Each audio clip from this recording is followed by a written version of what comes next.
Electromagnetic induction में जो बहुत सारा टॉपिक यहाँ पे आपने स्टडी किया है और बहुत सारा टॉपिक हमें स्टडी करना है भी। तो अभी जो मैंने यहाँ पे आपको जो भी स्टडी कराया है, जैसे इलेक्ट्रोमैग्नेटिक इंडक्शन में फैराडेज लॉ के एक्सपेरिमेंट को हमने स्टडी किया है, लेंज लॉ को स्टडी किया है, और साथ ही साथ वहाँ पे मोशनल ईएमएफ के बारे में हमने देखा है, करंट, इंड्यूस्ड करंट के लिए हमने देखा, इंड्यूस्ड पावर के लिए हमने देखा। ये सब हमने फार्मूला वहाँ पे देख रखा है। Even power delivered by the external force, ये सब भी हमने वहाँ पे देखा है। हाँ, अभी सवाल है सेल्फ इंडक्शन और म्यूचुअल इंडक्शन, तो वो भी हमें यहाँ पे देखना है, उसके बारे में भी हमें यहाँ पे स्टडी करना है।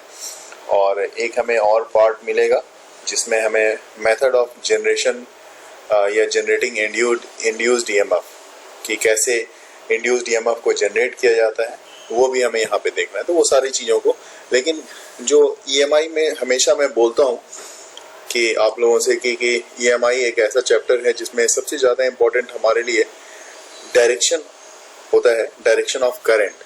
क्योंकि मैग्नेट जब मूव करता है किसी कॉइल की तरफ तो उसमें करंट की डायरेक्शन किस डायरेक्शन में होनी चाहिए, ये चीज़ देखनी बहुत इंपॉर्टेंट है।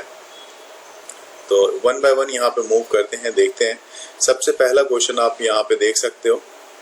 फर्स्ट क्वेश्चन है, the north pole of a long bar magnet was pushed slowly into the short solenoid connected to a short galvanometer. The magnet was held stationary for a few seconds with the north pole in the middle of the solenoid and then withdrawn rapidly. The maximum deflection on the galvanometer was observed when the magnet was, सबसे ज़्यादा galvanometer में जो deflection देखने को मिल रही है कब मिलेगी? यहाँ पे आपके पास चारों ऑप्शन दिए हुए हैं। ऑप्शन 1 है moving towards the solenoid, option B moving into the solenoid, option C at rest inside the solenoid and option D moving outside the solenoid. जहां तक क्वेश्चन के समझने का सवाल है तो ये समझ लो आप कि ये एक सोलिनॉइड है, ठीक है, और इस सोलिनॉइड को एक शॉर्ट सोलिनॉइड है, जैसे यहाँ पे आपने देखा, यहाँ लिखा हुआ है ये शॉर्ट सोलिनॉइड है, ये देख सकते हो आप, a short solenoid connected to a short galvanometer. इसको एक छोटे से गैल्वेनोमीटर से कनेक्ट कर रखा है आपने। ये गैल्वेनोमीटर की निडल है, इससे आपने कनेक्ट कर रखा है। और एक बार मैग्नेट आप लेके आ रहे हो, long bar magnet was pushed slowly, जिसका नॉर्थ पोल जो है इस तरफ है, ऐसा, इस तरफ नॉर्थ और इस तरफ साउथ। तो स्लोली आप पुश करके लेके आ रहे हो, लेकिन अभी जो आपने क्या कर रखा है, इसको स्टेशनरी कर रखा है। द मैग्नेट, यहाँ पे आप देख सकते हो, the magnet was held stationary, ठीक है, magnet was held stationary a few seconds with the north pole in the middle of the solenoid, solenoid के बिल्कुल मिडिल में, यहाँ पे नॉर्थ पोल और साउथ पोल, ये नॉर्थ पोल है और ये साउथ पोल, स्टेशनरी रखा है। तो देखो स्टेशनरी जब आप रखते हो तो आपको अच्छे से पता है होता क्या है। क्या स्टेशनरी अगर मैग्नेट को मैं बाहर भी रखूं, इस तरफ लेफ्ट साइड में या राइट साइड में भी रखूं, तो वैसे केस में इसमें तो कोई ईएमएफ इंड्यूस्ड होगा नहीं कॉइल में, क्योंकि रेस्ट के केस में जैसे हमने तीनों एक्सपेरिमेंट फैराडे के स्टडी किया था हमने, तो उसमें हमने देखा कि उसमें हमें रिलेटिव मोशन चाहिए थी बार मैग्नेट की with respect to the coil, तभी ईएमएफ इंड्यूस्ड होता है।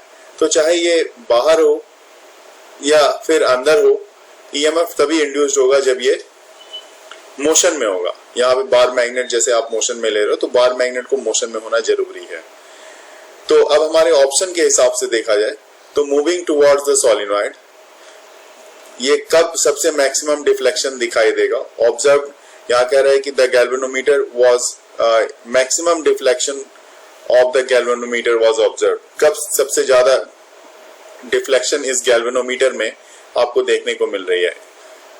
4 ऑप्शन में से आपको बताना है, बता सकते हैं आप? आपने बताया कि रेस्ट वाला ऑप्शन कैंसिल हो गया, तो ऑप्शन सी को मैं कैंसिल कर रहा हूँ। ठीक है, बिल्कुल सही। फिर जहां तक टुवर्ड्स तो सेम ही लग रहा है। नहीं, टुवर्ड्स मतलब इसको अंदर लेके आप जा रहे हो, मैग्नेट के अंदर लेके जा रहे हो, ये टुवर्ड्स हुआ। मतलब ये सोलिनॉइड के बाहर था, और सोलिनॉइड के अंदर अगर आप मूव करा रहे हो तो इनटू द सोलिनॉइड माना जाएगा। Oh yes sir. ठीक है, अब क्या कर सकते हैं फिर इसमें? सर 1 मिनट सोच लूं। हाँ जी बिल्कुल। यहाँ पे जो कंडीशन है आपके पास दी हुई है कि the solenoid then withdrawn rapidly, यहाँ पे लिखा हुआ है कि थोड़े से सेकंड के लिए आप उसको नॉर्थ पोल को मिडिल में आप उसको रख रहे हो, स्टेशनरी रख रहे हो, और उसके बाद विड्रॉ कर रहे हो, मतलब आप लेके बाहर निकल रहे हो। क्वेश्चन ही जब उसका आंसर दे रहा है, आप लेके उसको बाहर निकल रहे हो, कैसे? रैपिडली लेके बाहर निकल रहे हो। तो वैसे केस में कह रहा है कि maximum deflection of the galvanometer was observe. कब वो ऑब्जर्व होगी? तो ऑब्वियस सी बात है कि जिस समय आप लेके जा रहे थे उस समय नहीं रही होगी। जब रैपिडली की बात होती है ना, रैपिडली मतलब बहुत फास्ट, जब आप उसको लेके निकल रहे हो, चाहे वो फास्ट अंदर लेके जाओ या फास्ट बाहर लेके आओ, लेकिन आप पुश जो कर रहे हो was pushed slowly into the short solenoid. अंदर में जो पुश किया जा रहा है वो स्लोली हो रहा है। अगर वो पुश्ड फास्ट होता तो आपका आंसर होता कि जी हाँ, आप मूविंग टुवर्ड्स द सोलिनॉइड के केस में डिफ्लेक्शन मैक्सिमम होती, लेकिन ये नहीं होगा अब, क्योंकि आप स्लोली लेके अंदर चल रहे हो। मूविंग इनटू द सोलिनॉइड भी नहीं होगा, क्योंकि वहां पे भी स्लोली जा रहा है, इनटू में भी स्लोली है, बाहर से भी वो धीरे धीरे ही जा रहा है, और बीच में जाने पे तो रेस्ट में आ गया। तो रेस्ट वाला तो आपने पहले ही मना कर दिया है। तो रैपिडली कब निकाल रहे हो उसको बाहर? रैपिडली बाहर निकाल रहे हो कब? लास्ट टाइम में जब उसको बाहर निकाल रहे हो, मतलब मूविंग आउट द सोलिनॉइड। जब सोलिनॉइड को आप बहुत फास्ट, मतलब मूविंग आउट द सोलिनॉइड, उस मैग्नेट को, बार मैग्नेट को सोलिनॉइड के बाहर लेके आओगे रैपिडली, तो उस केस में जो गैल्वेनोमीटर की डिफ्लेक्शन होगी वो डिफ्लेक्शन आपकी मैक्सिमम डिफ्लेक्शन मानी जाएगी। तो ऑप्शन डी आपका जो है वो बिल्कुल सही ऑप्शन है। Is it clear? सर तो जो जिसमें रैपिडली होगा वो उस पर डिपेंड करता है ना? बिल्कुल, जितना रैपिड होगा उतना फास्ट उसमें डिफ्लेक्शन आएगा, क्योंकि वहां पे ईएमएफ उतनी ही फास्ट होगी और उतना ही फास्ट वो उस लिंक्ड जो फ्लक्स होगा उसका अपोज भी करेगा। इस कारण से गैल्वेनोमीटर में मैक्सिमम ईएमएफ उसी केस में इंड्यूस होगा जब आप रैपिडली बाहर निकालोगे। रैपिडली अंदर भी लेके जाओ, कोई बात नहीं, तब उस समय भी होगा, लेकिन जिस समय फास्ट होगा, जिस समय मोशन बार मैग्नेट की ज्यादा होगी, उस समय ही जो गैल्वेनोमीटर है उसकी डिफ्लेक्शन आपकी मैक्सिमम देखने को मिलेगी। होते या फिर सारे एक स्पीड से होते तो क्या इक्वल होता? बिल्कुल यूनिफॉर्म होता। क्वेश्चन नंबर 2 आपको क्या कह रहा है, देखो आप, the magnetic flux linked with a coil of n turns of area of cross section A held with its plane parallel to the field B is, अब यहां पे 4 ऑप्शन है आपके पास, NAB, NAB/2, NAB/4 और 0। हमने क्या किया है, यहाँ पे ये जो सरफेस एरिया लिया हुआ है जिसको हमने ब्लू कलर से दिखाया हुआ है, ये सरफेस एरिया, इसकी एरिया ऑफ क्रॉस सेक्शन जो है, ये इसकी एरिया ऑफ क्रॉस सेक्शन मान लो A है, जैसा क्वेश्चन में हमारे पास दिया हुआ है। यहाँ पे कह रहा है कि इसका एरिया ऑफ क्रॉस सेक्शन जो है वो A है, ये वाला, ये देख, इसकी area of cross section A है। तो ऑब्वियस सी बात है, इसका एरिया वेक्टर जो होगा ना, उसके एरिया वेक्टर की डायरेक्शन तो यही होगी जो मैंने यहाँ पे दिखाया हुआ है, ये एरिया वेक्टर की डायरेक्शन है। और कह रहा है कि इसी डायरेक्शन में पैरेलल जो मैग्नेटिक फील्ड भी है इसी के पैरेलल है। तो जो मैंने यहाँ पे इस कलर से दिखाया हुआ है, ये रेस्ट वाले एरो दिखाए हुए हैं, ये वाला, ये मैग्नेटिक फील्ड है। तो मैग्नेटिक फील्ड और एरिया वेक्टर दोनों एक दूसरे के क्या है, पैरेलल है। बी इज पैरेलल टू ए, तो बी और ए अगर दोनों एरिया वेक्टर दोनों पैरेलल हैं तो इसके बीच की एंगल बनेगी 0 डिग्री, ठीक है। और एंगल अगर 0 डिग्री बनती है तो जो हमारे पास आपने साइन थीटा बोला, तो N B A sine theta भी अगर कर लें, N B A sine theta, तो साइन थीटा मतलब साइन 0 डिग्री, जो साइन 0 डिग्री 0 को बताएगा, तो ये यहाँ पे क्या मिलेगा, मैग्नेटिक फ्लक्स जो लिंक्ड है while N number of turns area of cross section के साथ, और वो पैरेलल है मैग्नेटिक फील्ड के, तो उस केस में आपको जो वैल्यू मिलेगी इसकी वो 0 मिलेगी। Faraday's law or consequence of the conservation of 100%, आपने जो जवाब दिया एनर्जी, इसका सही आंसर है, बहुत सही जवाब है। अच्छा, अब यहाँ पे आप देख सकते हो एक और क्वेश्चन नंबर 4 आपको सामने में दिख रहा है, उसके बारे में भी बात कर लेते हैं। 2 identical coaxial coils P and Q carrying equal amount of current in the same direction are brought nearer the current in, अब यहाँ पे ऑप्शन है आपके पास, P increases while Q decreases, ठीक है। P में कह रहा है कि इंक्रीज कर जाएगा, जबकि Q में कह रहा है कि डिक्रीज कर जाएगा। Q increases while P decreases, both P and Q दोनों इंक्रीज करेगा और both P and Q decrease करेगा। इसमें से थोड़ा सा कॉन्सेप्ट आपको लगाना पड़ेगा अगर आप इसको सॉल्व करना चाहते हो, तो एक बार चेक अच्छे से करो। देखिए, method of generating induced EMF में आपको अच्छे से पता है, जो फ्लक्स के बारे में हमने स्टडी किया था, आपके सामने ही हमने फ्लक्स के बारे में स्टडी किया था, और उसी फ्लक्स के लिए फॉर्मूला आप लिखते हो, phi equal to magnetic field B, area of cross section A and cos phi. तो यहाँ पे कॉस थीटा लिखते हैं क्योंकि फाई से हमने फ्लक्स को रिप्रेजेंट किया हुआ है, ठीक है। बी क्या है, तो आप कह सकते हो changing the magnetic field. Area है, एरिया में भी चेंजेस आएगा क्योंकि जो आप ले रहे हो यहाँ पे, जिस तरह से मैग्नेटिक फ्लक्स में कैसे चेंजेस आता है, उस हिसाब से मैं एक डायग्राम के थ्रू यहाँ पे आपको समझाने की कोशिश करूंगा। अभी एक डायग्राम भी मैं प्लेस करता हूँ कि यहाँ पे क्या हो रहा है। बी क्या है, चेंज इन मैग्नेटिक फील्ड। तो चेंजिंग मैग्नेटिक फील्ड में कैसे चेंज आएगा, तो ये एक प्लेट है, ये एक कॉइल है। ये कॉइल जिस समय 0 पे था, जिस समय ये मैग्नेटिक फील्ड के साथ, जिस समय मैग्नेटिक फील्ड और कॉइल का एरिया वेक्टर दोनों, मैग्नेटिक फील्ड और कॉइल का एरिया वेक्टर दोनों, मतलब थीटा जो है आपके, थीटा को इसी थीटा को आप क्या बोलते हो, ओमेगा टी। ये ओमेगा टी मतलब जैसे मैंने अभी यहाँ पे कॉइल बनाया था, और कॉइल बना के मैंने बताया कि देखिए जी, एरिया वेक्टर जो है आपकी होती है वो इस डायरेक्शन में, मैंने बोला एरिया वेक्टर इस डायरेक्शन में। और मैंने ये भी बोला कि देखिए मैग्नेटिक फील्ड भी इसी डायरेक्शन में है, मैग्नेटिक फील्ड भी हमारी इसी डायरेक्शन में। तो अब मैंने बोला क्या कि दोनों के बीच एंगल कितनी बन रही है, तो 0 डिग्री बन रही है। तो यहाँ पे देखो आप समझ सकते हो, ये वाला जो पार्ट आपको दिख रहा है, यहाँ पे यही बात आपके लिए क्लियर सी बात है।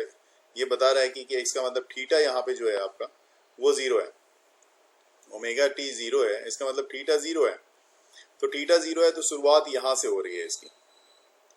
उसके बाद जैसे ही ये रोटेट कर रहा है, रोटेट किया मतलब घूम गया, एंगल 90 डिग्री से घूम गया, 90 डिग्री से घूम गया मतलब थीटा की एंगल कितनी हो गई, 90 डिग्री हो गई। और यहाँ पे अभी कॉस थीटा है, ठीक है, अभी साइन थीटा नहीं है।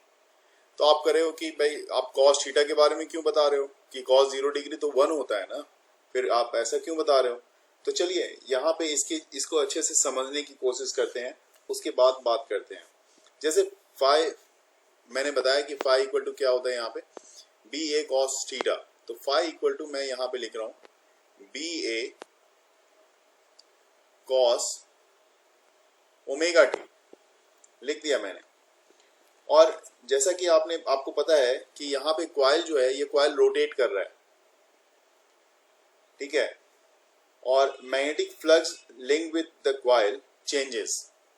तो यहाँ पे नोट में आपको रखना है कि आपकी जो मैग्नेटिक फ्लक्स है, magnetic flux linked with the coil.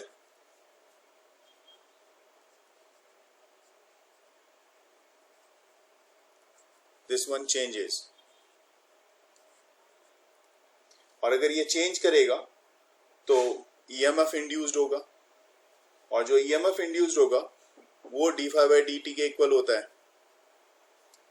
और d/dt मैं लिख रहा हूं, फ्लक्स फाई कितना है आपका, BA cos ओमेगा t। तो फ्लक्स यहाँ पे आप लिख दो, जो फ्लक्स की वैल्यू है ये मैं BA cos ओमेगा t। अगर इसका डिफरेंशिएशन किया जाए तो EMF जो आपको मिलने वाली है, EMF इक्वल टू आपको मिलेगी, देखिए यहाँ पे अगर number of turns n number of turns हो तो n भी आप यहाँ पे इंक्लूड कर सकते हो। तो NBA omega sine omega t, ठीक है ना। और यही हमारे पास EMF की वैल्यू आ रही है, और इसी EMF की बात मैं यहाँ पे कर रहा हूँ, जो यहाँ पे अब आप कह सकते हो कि अगर ये 0 डिग्री है तो साइन 0 डिग्री 0 होता है। फिर अगर 90 डिग्री है जैसे यहाँ पे आप देख रहे हो, तो मतलब मैग्नेटिक फील्ड किसके किसके बीच की एंगल, आपने पूछा था मेरे से यहाँ पे किसके किसके बीच की एंगल, तो एरिया वेक्टर और मैग्नेटिक फील्ड के बीच की एंगल अगर 90 डिग्री हो गई तो 90 डिग्री पे इसकी जो वैल्यू है मैक्सिमम, EMF की वैल्यू मैक्सिमम मिल रही है, और वो भी पॉजिटिव में मिल रही है। उसके बाद अगर आप पाई पे चले जाते हो तो फिर से ये पैरेलल हो जाएगा, और वैसे केस में फिर से आपकी वैल्यू जो है EMF की वो 0 हो जाएगी। फिर से अगर आप 3π/2 पे चले आते हो तो ये निगेटिव में EMF की वैल्यू निगेटिव में मैक्सिमम वैल्यू चली जाएगी, और फिर 2π पे चले आते हो तो फिर से पैरेलल होता है और ये वैल्यू आपको 0 दे देता है। तो ये मेथड होता है, EMF जनरेट इस तरह से होता है, और AC के फॉर्म में होता है, क्योंकि AC यहाँ पे ऑल्टरनेटिंग करंट के फॉर्म में यहाँ पे आपको देखने को मिल रहा है। तो अलग अलग केसेस हैं जिसमें आपने अलग अलग वैल्यू EMF की यहाँ पे देखी है। ये क्लियर है यहाँ पे। Such an EMF is called sinusoidal or alternating EMF, जिसमें magnitude and direction of this EMF changes regularly with time. In this fact, this is the principle of generator or dynamo. Dynamo भी आपका इसी principal पे, या generator भी इसी principal पे आपका काम करता है, जिसमें क्या होता है कि एक इंड्यूस्ड EMF सेटअप करना होता है आपको एक कॉइल में। When rotates in this coil in the magnetic field forms a basic principle of dynamo और generator, right.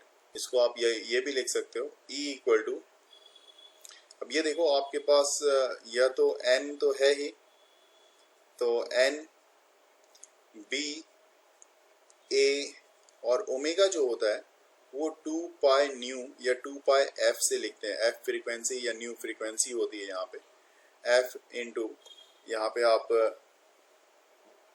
Sine omega T की अगर मैक्सिमम वैल्यू है तो यहाँ तक आप छोड़ सकते हैं उसकी वैल्यू को। और अदरवाइज बहुत बार बहुत सारे केस में ऐसा भी होता है कि ये जो वैल्यू आप देख रहे हो, ये पूरी की पूरी वैल्यू, मैं यहाँ पे थोड़ा सा कलर चेंज करके दिखाऊंगा, ये पूरी की पूरी N B A ओमेगा, ये सारी की सारी वैल्यू इसको N0 से भी रिप्रेजेंट, E0 से रिप्रेजेंट कर सकते हो, E0 से। तो E इक्वल टू आपके पास जो फॉर्मूला आ जाता है E0 साइन ओमेगा टी, और E0 क्या हो गया ये तो आपने देख लिया, यहाँ पे हमने दिखा दिया है कि E0 के लिए अगर कोई पूछ ले कि E0 क्या है तो आप वहाँ पे लिख सकते हो N B A ओमेगा, ये E0 की वैल्यू आ जाती है। This is the maximum value of EMF, ये पीक वैल्यू ऑफ EMF। कुछ चीज़ें ऐसी हैं जो कि बहुत ही बेसिक और जनरल नॉलेज की चीज़ें होती हैं। तो हमारे बॉडी में, जैसे हमारा बॉडी हार्ट बीट तो होता है ना, सबके बॉडी में हार्ट बीट तो हर किसी में होता है। तो जो हार्ट बीटिंग होती है वो एक तरह का इंड्यूस्ड AC ऑल्टरनेटिंग करंट होता है, और ये इंड्यूस्ड करंट हमारे टिश्यू के सराउंडिंग्स में होता है। और जो प्रोसेस होती है जिससे हम लोग डिटेक्ट करते हैं इस टिश्यू के AC करंट को, उस प्रोसेस को हम लोग बोलते हैं electrocardiography, cardio that means heart से रिलेटेड पार्ट होता है, ये तो आप अच्छे से समझते होंगे।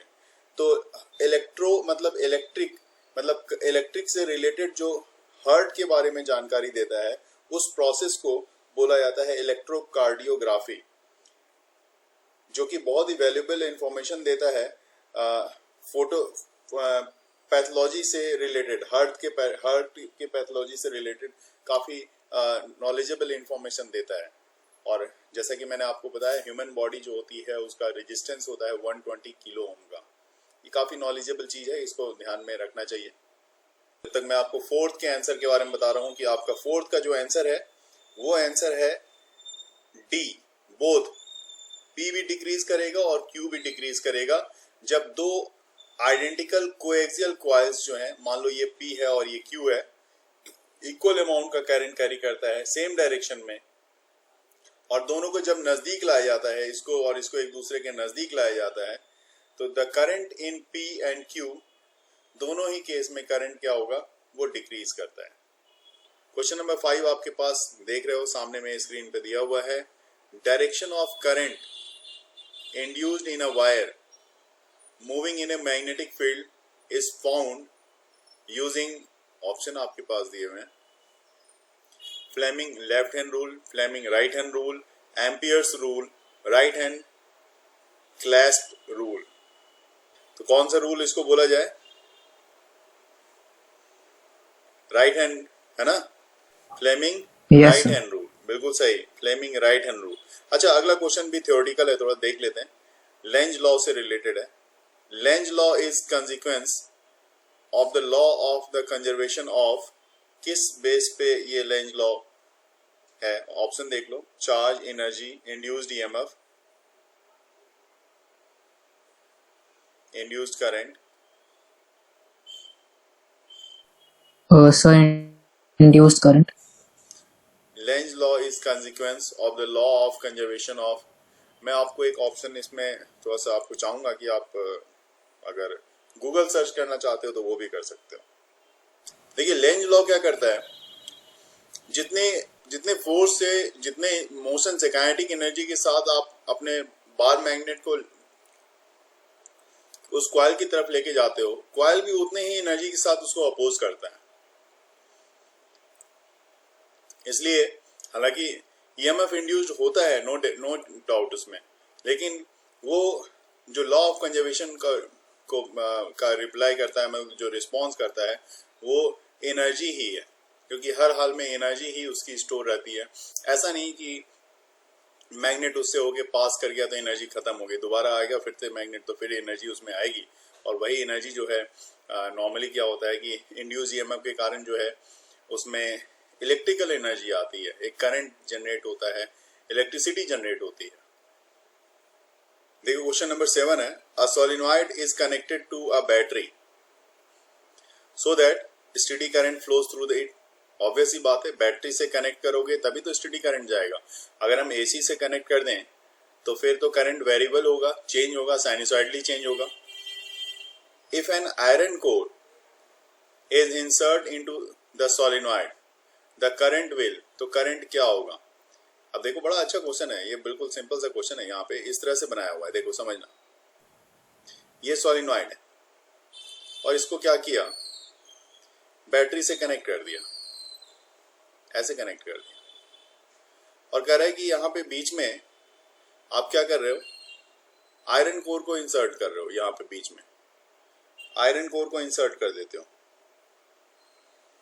तो ऐसे केस में क्या होगा, मतलब किस में क्या होगा, करंट में क्या होगा? करंट विल, क्या करंट इंक्रीज करेगा, करंट डिक्रीज करेगा, करंट सेम रहेगा? फर्स्ट पहले इंक्रीज करेगा देन डिक्रीज करेगा, क्या हो सकता है? So increase. आप कहते हो इंक्रीज करेगा।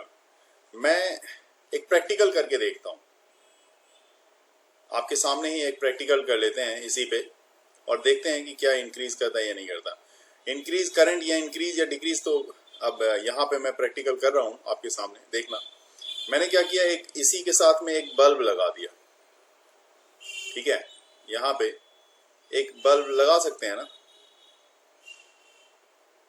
बल्ब लगा यस दिया इसके साथ ही, और मैंने जैसे करंट इससे पास हुआ तो अब बल्ब की ब्राइटनेस पे डिपेंड करेगा। अगर बल्ब की ब्राइटनेस इंक्रीज कर गई तो इसका मतलब करंट इंक्रीज कर रहा होगा, ऑब्वियस सी बात है। और अगर बल्ब यस की सर। ब्राइटनेस डिक्रीज कर गई तो करंट डिक्रीज कर रहा होगा।